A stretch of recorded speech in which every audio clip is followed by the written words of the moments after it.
Once upon a time... Once upon a time... Once upon a time, in a remote Tasmanian trailer park, there was born a baby boy by the name of Nedson Wilbury. One day, when Nedson was a baby, his crackhead teen mom got real distracted watching Teen Mom on the telly and dropped Ned right on his noggin, leaving a bump on the top of his head.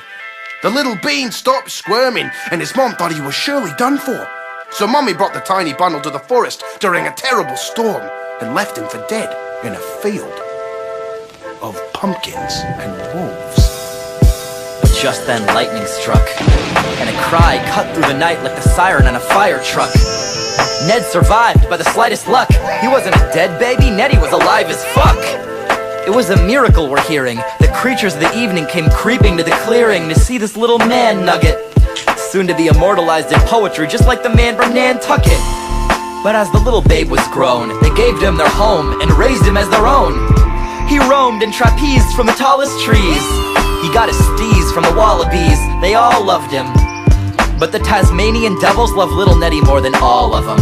They taught him how to spin like a fan, till Ned spun himself into a fine young man. But one day, like a sick disease, loggers crept in and chopped the eucalyptus trees. They smushed the cuddly forest creatures, and they turned him into body wash and sneakers. But Ned escaped and yelled angrily that you abandoned me, you killed my family, but goddammit I can't use your pity. And he snuck onto a ship bound for New York City. Ned's voyage led him to the deepest, darkest, dankest bowels of that ship. He met all kinds of seedy characters on that voyage, like old Japanese men and their wives. He had delicious meals of fresh-cut sashimi, pumpkin pie, and all kinds of delicious breads and cookies and cakes. While he was on that voyage, he knew what lied ahead, so he kept his sights set on New York City. And before he knew it, he arrived. Ned almost drowned, he kissed the ground, but his guts were churned up in this town where down was up and up was down. So the boy from down under flipped right around. Ned did a cartwheel and stopped halfway, and he walked on his palms from that day. But city folk treated Ned like a freak. That hand-walking one-headed yeti can't speak. One night walking home, Ned was quite shocked. He saw a b-boy spinning on the sidewalk.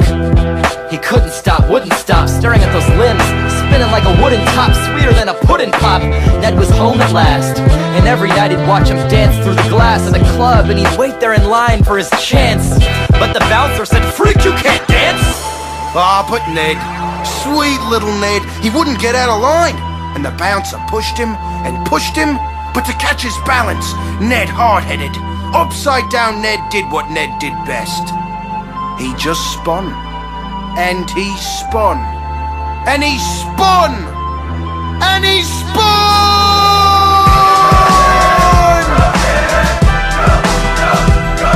Everyone in the club came out to watch what is now regarded as the greatest fucking head spin of all time. Legend has it that Ned's still out there on Bleecker Street, spinning on the curb, to this very day.